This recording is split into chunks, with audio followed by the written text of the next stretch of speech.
At the home of Martha and Mary, as Jesus and his disciples were on their way, he came to a village where a woman named Martha opened her home to him.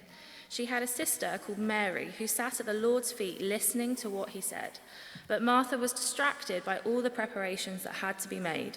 She came to him and asked, "Lord, don't you care that my sister has left me to do the work by myself? Tell her to help me." "Martha, Martha," the Lord answered, "you are worried and upset about many things, but few things are needed, or indeed only one. Mary has chosen what is better, and it will not be taken away from her." This is the word of the Lord. Thanks be to God. Thanks, Rachel. Ooh. Ooh. There we go.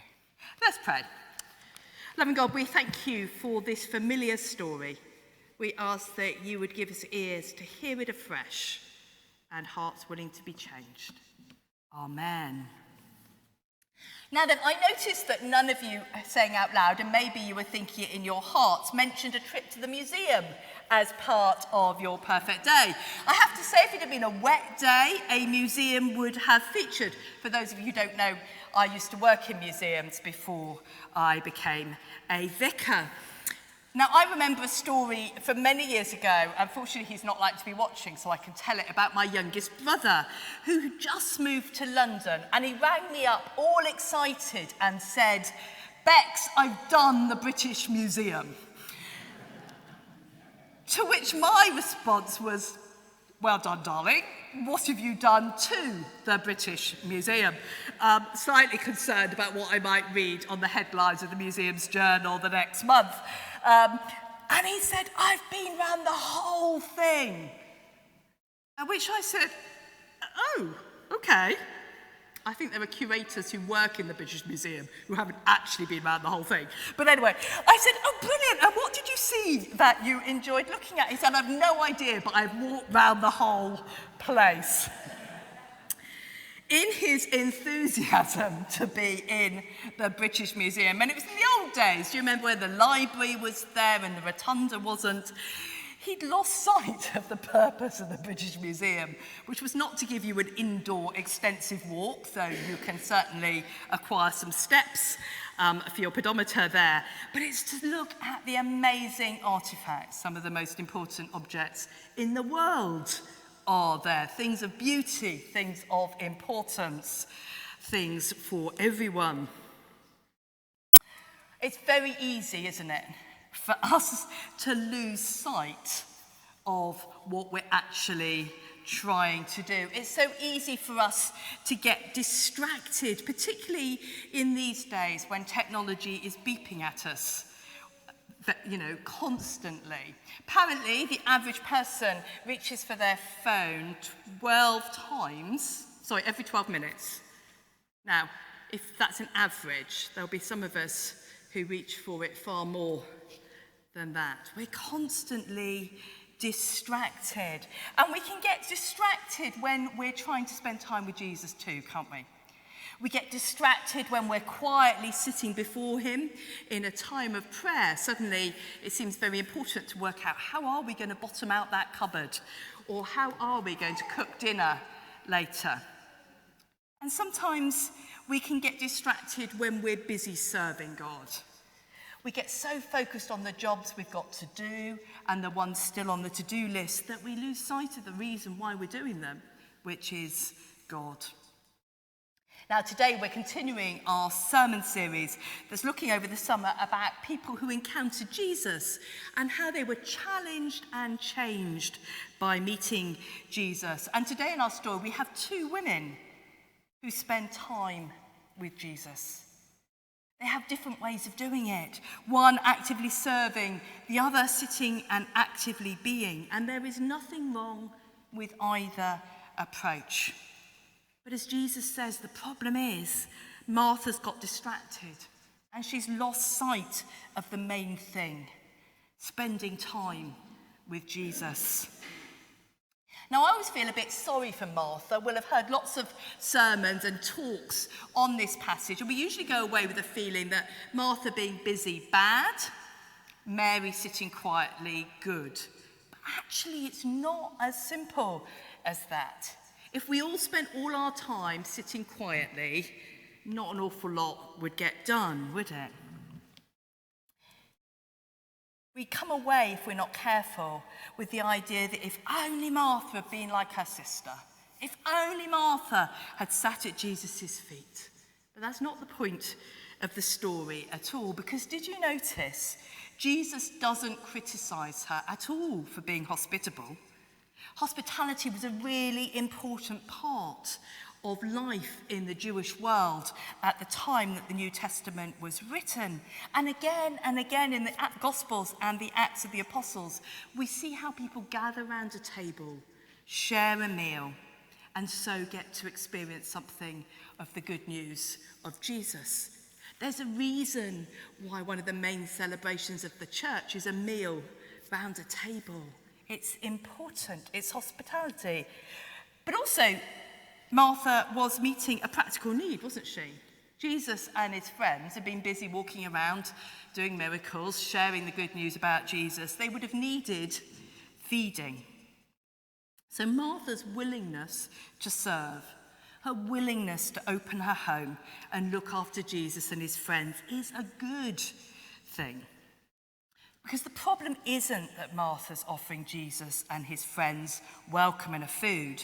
The problem is that she's distracted by all the preparations that have to be made. I wonder, maybe she's decided that rather than a simple bread and cheese sort of meal, she's going to create a 10-course feast to show Jesus how much she loves him. Maybe Jesus has just brought rather more friends for dinner than she was banking on. Or maybe it had been a busy week, a long day, and she just didn't quite have the energy that she expected when she invited them. This story always makes me think a bit of Christmas. I find it fascinating, all the stories you read about doing the Christmas dinner in the run-up to Christmas. Let's be honest, Christmas dinner is basically a Sunday roast, with a few extras, but that's all it is. But in our desire to give people the perfect Christmas, the perfect day, we put so much pressure on ourselves that we lose sight of the fact that actually the reason we're having the party is to celebrate the birth of Jesus and to enjoy that celebration with family and friends. Apparently, there are more arguments on Christmas Day than any other day in families. So if you're sitting there thinking, ooh, maybe yours is the only household where that ever is, but statistically that's unlikely. So Martha's problem isn't her desire to serve Jesus. Her problem is she's got so worried and upset about it that she's lost sight of why she's serving. And so she becomes overwhelmed and resentful and then complains about her sister not helping out.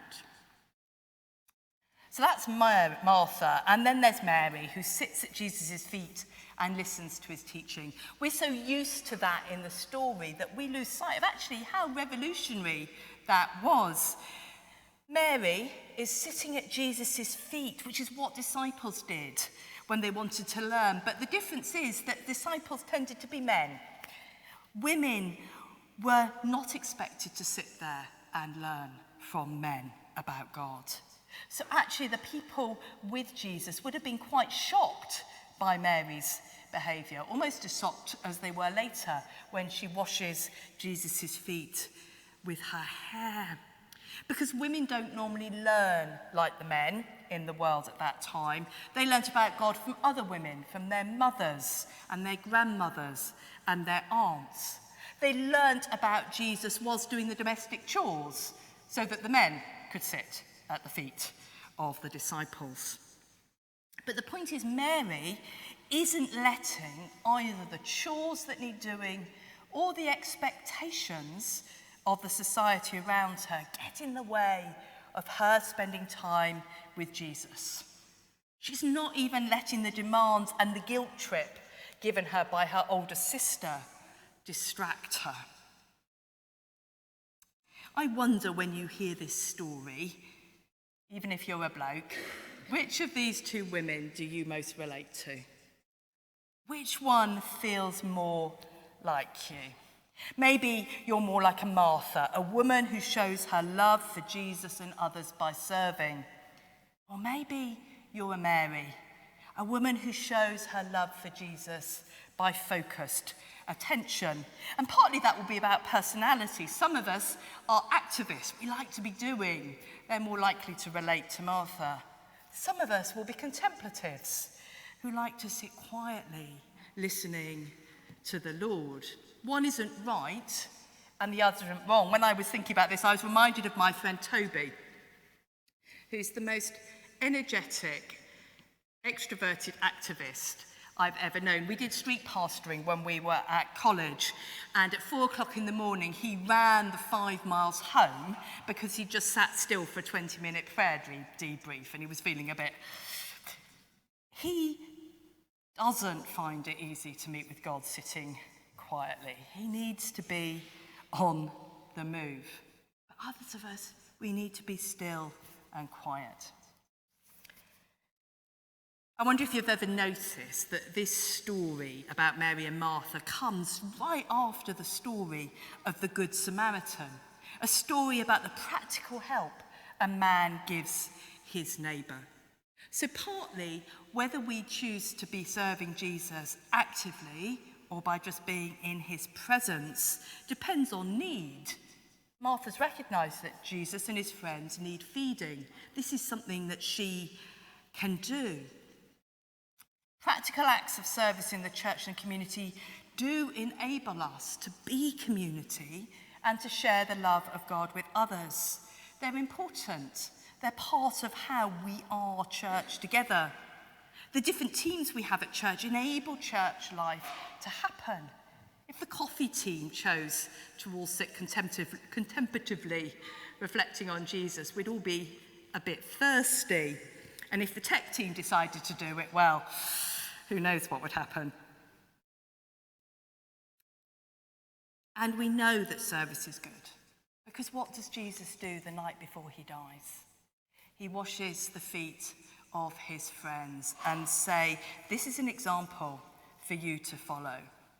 So let's not go away from today with the message that quite often we get from this passage, which is serving is bad. It really isn't.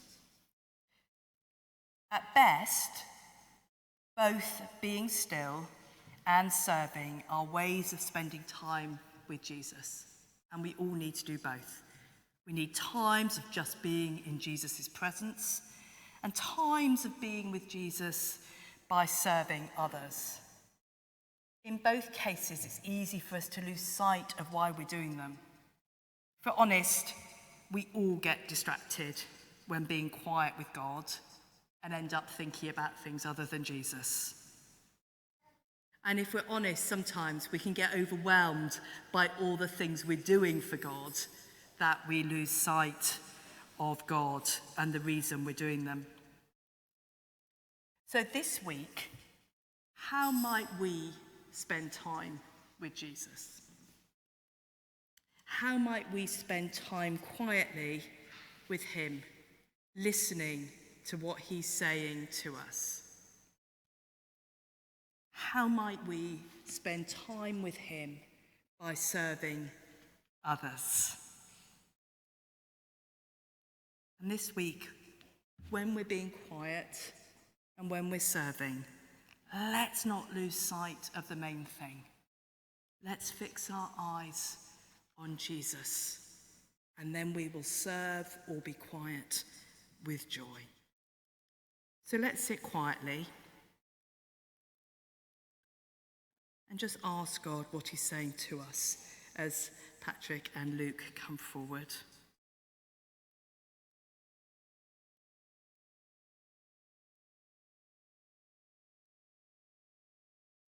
Let's ask God's forgiveness for those times when we have become distracted or overwhelmed by what we're doing for God. Those times where we've lost sight of Jesus.